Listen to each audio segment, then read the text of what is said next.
Cristiano Ronaldo is one of the most valuable footballers on the planet. His talent is mesmerizing. He's really good technically, he's really fast. He's an athlete, a complete athlete. Cristiano Ronaldo is one of the best players in the world. But what is it that gives Ronaldo the edge over other players? To find out, he's come to this specially created state-of-the-art laboratory in Madrid. Here, in a world exclusive, sports science experts are going to forensically analyze what makes him such an efficient machine.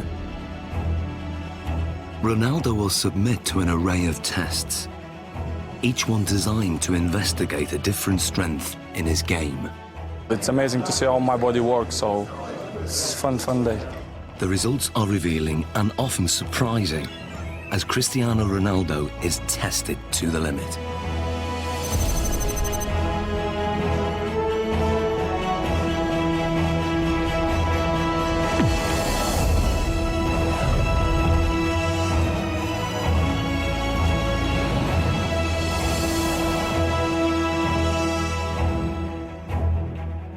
In this sports laboratory, Cristiano Ronaldo is about to undergo a series of challenges unlike any he's done before. He'll undergo tests for body strength, mental ability, technique, and finally skill. Guiding him through this is football consultant Andy Ansar. He's teamed up with leading sports scientists, hoping to uncover the secrets behind Ronaldo's tremendous ability. Shall we stretch out properly? The first of the 4 challenges is one of the most crucial on a football pitch: body strength. With 40 goals in a single season, Ronaldo is La Liga's highest scoring player ever. One of the fastest men on the pitch, his lower body strength gives him the acceleration to get that hair's breadth nearer the ball. And in today's game, every millimetre counts.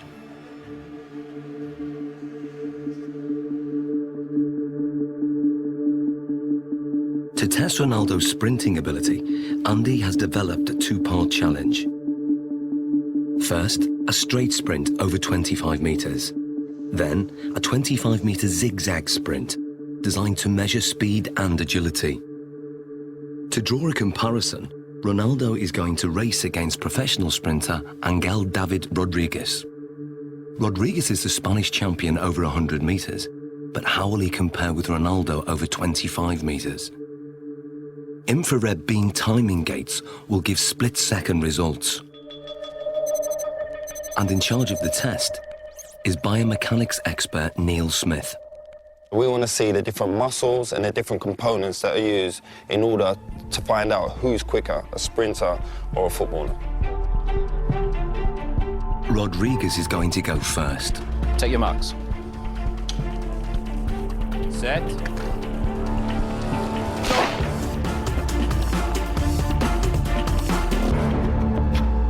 How do we do, Neil?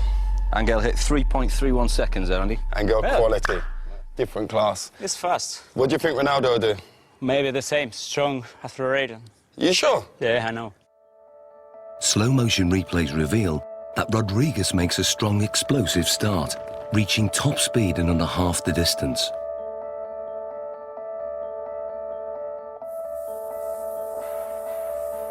All his movements are in a straight line, very linear, nothing from side to side at all. Everything is moving in front to back directions. No energy is wasted. Rodriguez has a high knee action. This gives him a very long stride length of 2.5 metres. Ronaldo's target to beat is 3.31 seconds. Let's see what he's got. Come on in, buddy. Let's get Ronaldo on the blocks. Okay, Neil. Set.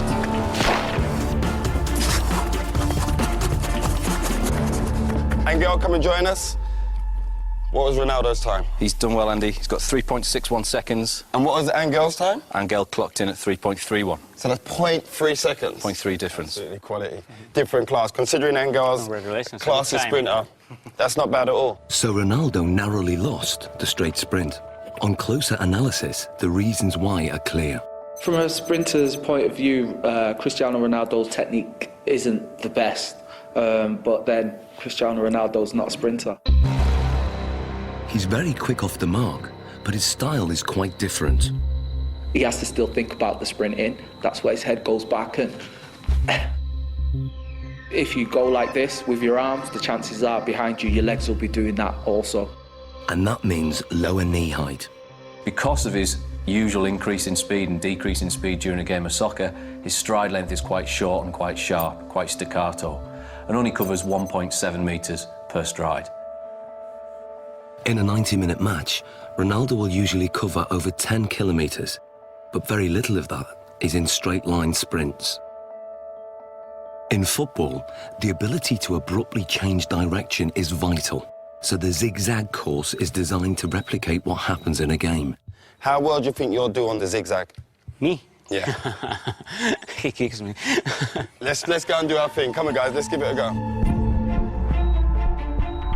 Take your marks. Get set. Go. Rodriguez is still very fast around this course. He navigates the poles well, keeping his balance even when his body is almost at 45 degrees at some points.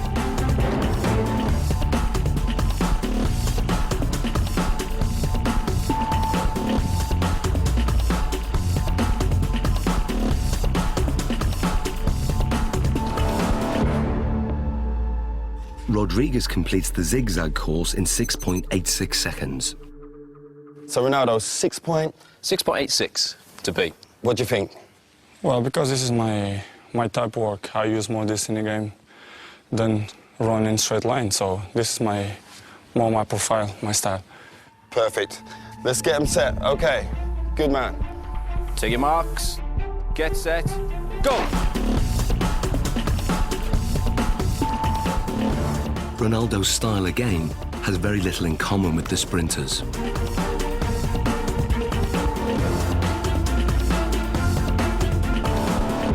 Okay, Angel, come and join us. So first of all, Neil, remind us of Angel's score. Angel came in at 6.86 second. 6.86. And then Ronaldo's? 6.35. So what's the difference there? Almost half a second there, Andy. Almost half a second between them. Superb. Exactly what we was expecting from our footballer, correct? Yeah. Well, what we're hoping there, you can see a very big difference between the straight line sprinting. We've got very long strides, nice high centre of gravity. Cristiano comes into his own here. Yep. We lower the centre of gravity. We enable ourselves to push off and accelerate sidewards. That centre of gravity nice and low. The knees are bent, the hips are bent, and the muscles are hopefully working at their optimum length. Because this is my style, you know, I use this a lot in a pitch, so I guess that I'm more chances in this type of run than straight line. Without a shadow of that, improved it. When we look at the zigzag movements, we can see a way that Cristiano anticipates the change of direction coming into play. As Cristiano approaches, we see a lot of shorter steps. This is in stark contrast to what we see from Angel. To change direction, he does something that probably most people wouldn't. They would almost drop down to the ground to change movement. Cristiano Ronaldo almost goes upright, goes taller.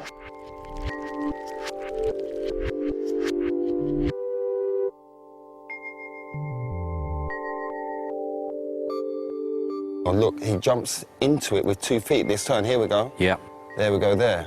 Yeah, we can see Angel using 1 foot there to break in one particular stride and to try and push off in the very next. Cristiano's decelerating using both feet. Yeah. Places his centre of gravity inside the line of his foot, Yep. and away he goes. It's almost like he uses 1 foot primarily Yeah. for taking the braking force, as we see that inside There. foot there. Then the outside foot is more for the acceleration force. And Cristiano places approximately 5 body weights worth of force through that outside foot towards the next turn. So in what we're seeing now is he's multi-talented. That's a given anyway with Cristiano Ronaldo, but the way his body works and the way it's built and all the different components that he uses when sprinting affords him the ability to maybe perform in terms of an athletic sprint at the very, very highest level. Yeah, he's up there. We've seen his speed is up there. We've seen the movement and the agility is up there. He can change direction quickly. He can accelerate and decelerate whilst he's still concentrating on the game. Ronaldo won by quite a margin. His time over the zigzag sprint was 6.35 seconds.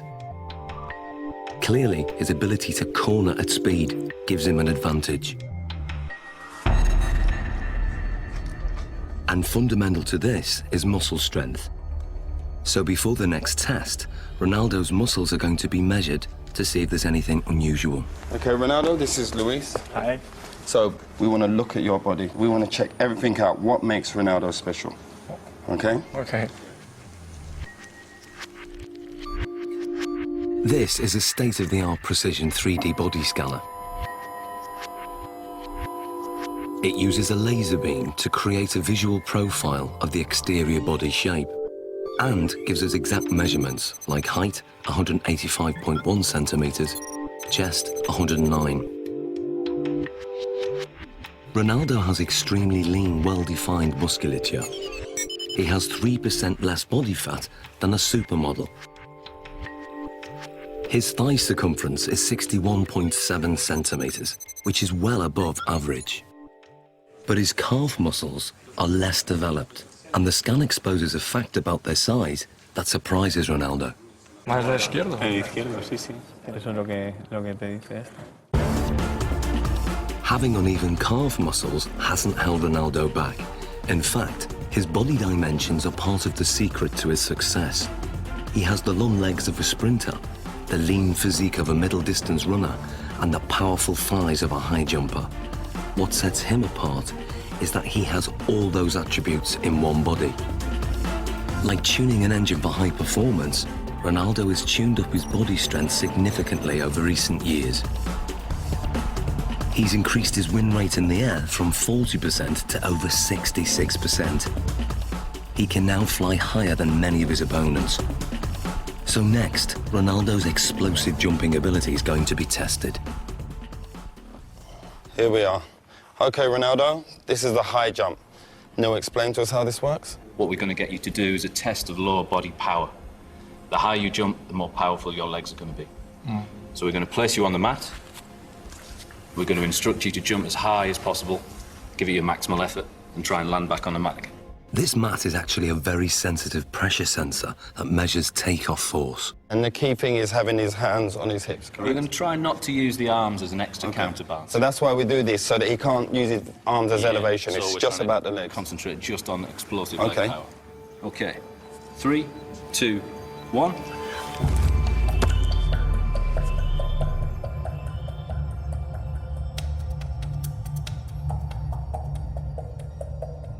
The result is surprising. Ronaldo jumps only 44 centimeters, barely average, with a force of just 1.5 times his body weight. Something's wrong.